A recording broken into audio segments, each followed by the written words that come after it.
Bonjour et bienvenue dans ce tutoriel pour Word 2016. Nous allons voir aujourd'hui comment insérer des en-têtes et des pieds de page. Un en-tête est un groupe d'informations qui se place au-dessus du document et qui se répète en principe sur toutes les autres pages.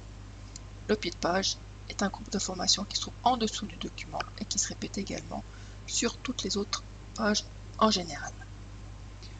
Pour insérer un en-tête, une des possibilités est de cliquer sur l'onglet Insérer, de cliquer sur le bouton En-tête et d'utiliser les prédéfinis.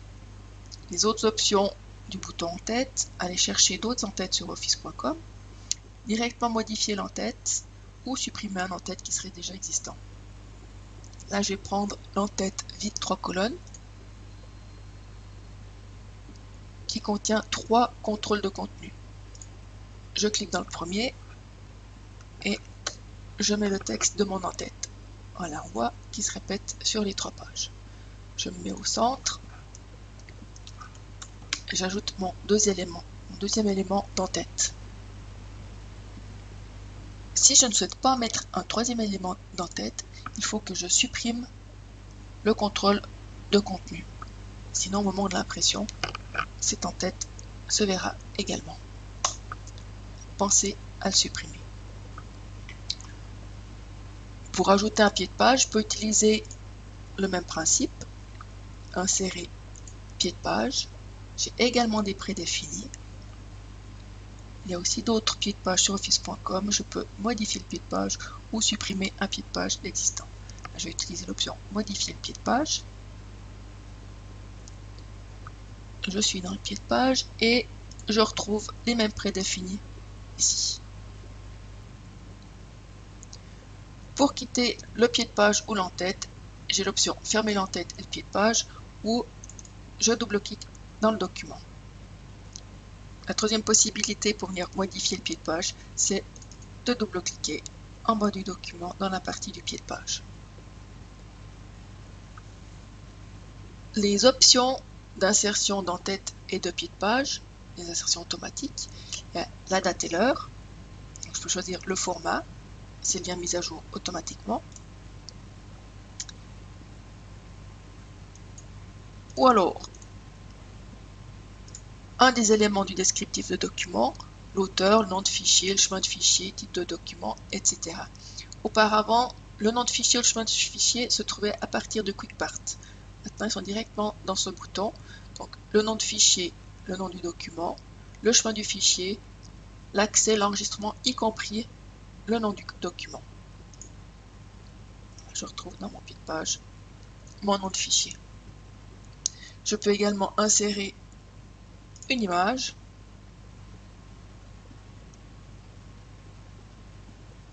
Alors, j'ai une image sur mon bureau.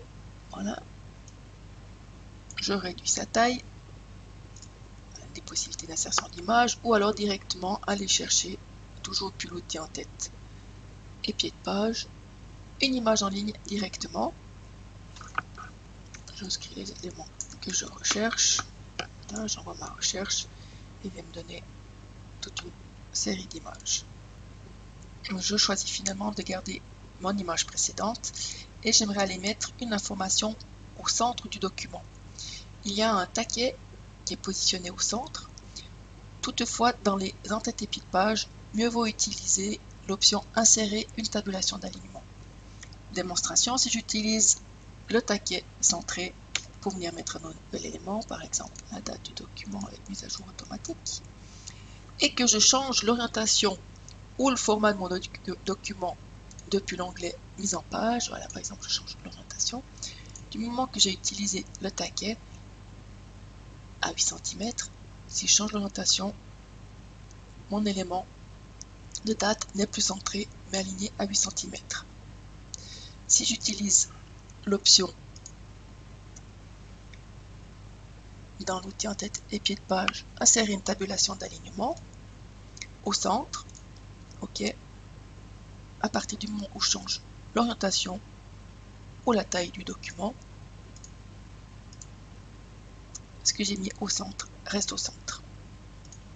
Voilà, si j'ajoute un élément supplémentaire à droite, insérer une tabulation d'alignement à droite, On a aussi la possibilité d'ajouter des points de suite.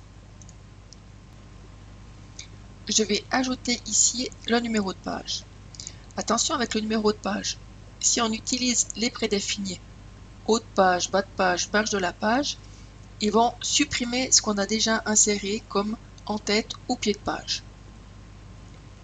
Pour qu'ils nous mettent le numéro de page à l'emplacement que l'on souhaite, on se met dans position actuelle et on choisit dans les prédéfinis le numéro de page, par exemple ici le numéro de page et le nombre de pages, page 1 sur 3 par rapport à ce document.